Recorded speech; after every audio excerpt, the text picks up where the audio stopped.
Hi friends, మీకు ఈ video నచ్చితే లైక్ చేయండి, సబ్స్క్రైబ్ చేయండి. హాస్పిటల్లో ఉన్న ప్రణతి దగ్గరికి వాళ్ళ నాన్న వస్తూ ఉంటాడు. బెడ్ మీద తన కూతురు అలా ఉండడం చూసి చాలా బాధపడి అమ్మ ప్రణతి అని చెప్పేసి ప్రణతిని పిలుస్తూ ఉంటాడు.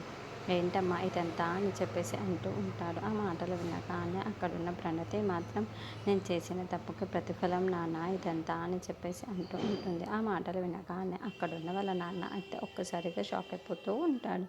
ఏం మాట్లాడుతున్నావమ్మా నువ్వు అని చెప్పేసి అంటూ ఉంటాడు. ఇంతలో అక్కడున్న ప్రణతి మాత్రం మీకు నిజం చెప్పాలి నాన్న, నేను ప్రశాంత్ అనే అబ్బాయిని ప్రేమించాను. వాడి వల్లే నేను ప్రెగ్నెంట్ అయ్యాను. కానీ వాడు నన్ను మోసం చేసి వెళ్ళిపోయాడు నాన్న అని చెప్పేసి అంటుంది. ఆ మాటలు వినగానే అక్కడున్న వాళ్ళ నాన్న ఒక్కసారిగా షాక్ అయిపోయి ప్రణతి వైపు అలా చూస్తూ ఉండిపోతాడు.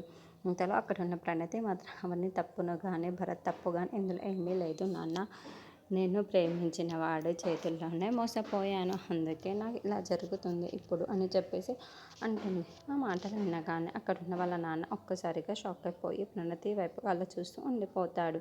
ఇంతలో అక్కడున్న ప్రణతి మాత్రం అవును నాన్న, ఇదంతా మీరు చూసి తట్టుకోలేరని చెప్పేసి అవని వదిన ఈ అబద్ధం ఆడించింది నాతో. నాకు భరత్కు పెళ్ళైనట్టుగా చెప్పింది, అంతేకాని నాకు భరత్కి పెళ్ళి కాలేదు.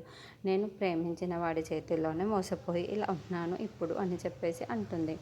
ఆ మాటలు వినగానే అక్కడున్న వాళ్ళ నాన్న సరిగా షాక్ అయిపోయి చాలా బాధపడుతూ బయటికి వచ్చి కూర్చొని బాధపడతాడు. ఇంతలో అవని అటువైపుగా వచ్చి అక్కడ ఉన్న వాళ్ళ మామయ్యని చూసి ఒక్కసారిగా షాక్ అయిపోతుంది. మామయ్య ఏంటి ఇక్కడ ఇలా ఉన్నారు అని చెప్పేసి అనుకుంటూ మామయ్య అని చెప్పేసి వాళ్ళ మామయ్యని పిలుస్తూ ఉంటుంది. ఇంతలో అక్కడున్న వాళ్ళ మామయ్య మాత్రం అమ్మ అవని నన్ను క్షమించమ్మా అని చెప్పేసి అంటాడు. ఆ మాటలు వినగానే అక్కడున్న అవని అయితే ఒక్కసారిగా షాక్ అయిపోతూ ఉంటుంది. ఏంటి మామయ్య మీరు నన్ను క్షమాపణలు చెబుతున్నారు, అయినా ఎందుకు ఇదంతా అని చెప్పేసి అంటుంది. ఇంతలో అక్కడున్న వాళ్ళ మామయ్య మాత్రం నాకు మొత్తం తెలిసిపోయింది అని చెప్పి అవన్నీ చూస్తూ అంటాడు.